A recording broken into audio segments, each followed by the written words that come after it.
একসময় এক শান্ত গ্রামে বাস করত অ্যালেক্স নামে এক সাহসী ছেলে, যে সবসময় আকাশে উড়তে ভালোবাসত। একদিন বনের মধ্যে ঘুরতে ঘুরতে সে দেখল এক বিশাল সোনালী পালকের পাখি একটি জালে আটকে আছে।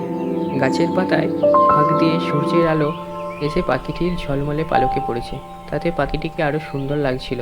তা দেখে অ্যালেক্স দৌড়ে গিয়ে পাখিটিকে মুক্ত করলো। পাখিটি বলল, আমি আরিয়ন, আকাশের অভিভাবক। তুমি আমাকে বাঁচিয়েছো, আর তাই তোমাকে একটি উপহার দেব।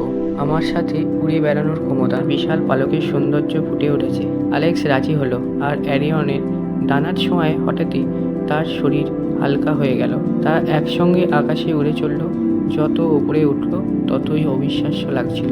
অ্যারিয়ন ও অ্যালেক্স আকাশে উড়ছে, মেঘ তাদের নিচে। অ্যালেক্স পাখির পালক আঁকড়ে ধরে আছে, তার মুখে উচ্ছ্বাসের হাসি।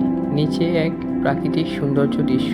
উড়তে উড়তে তারা দেখল আকাশে কালো ও ভয়ঙ্কর ঝড়ের মেঘ ঘুরছে। অ্যালেক্স ও অ্যারিয়ন মেঘের দিকে উড়ে যাচ্ছে। অ্যালেক্স পাখিটির পিঠ আঁকড়ে ধরে আছে, তাদের মুখে দৃঢ় প্রত্যয়। তারা একত্রে শক্তিশালী বাতাস তৈরি করে ঝড়ের মেঘে ছিন্ন ভিন্ন করল।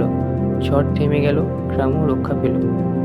অ্যারিয়ন এবং অ্যালেক্স একটি পাহাড়ের চূড়ায় বসে আছে। সামনে সুন্দর সূর্যাস্ত, ঝড়ের মেঘ কেটে গেছে, নিচে গ্রাম শান্তিতে ঘুমাচ্ছে। অ্যালেক্সের মুখে বিজয়ের হাসি।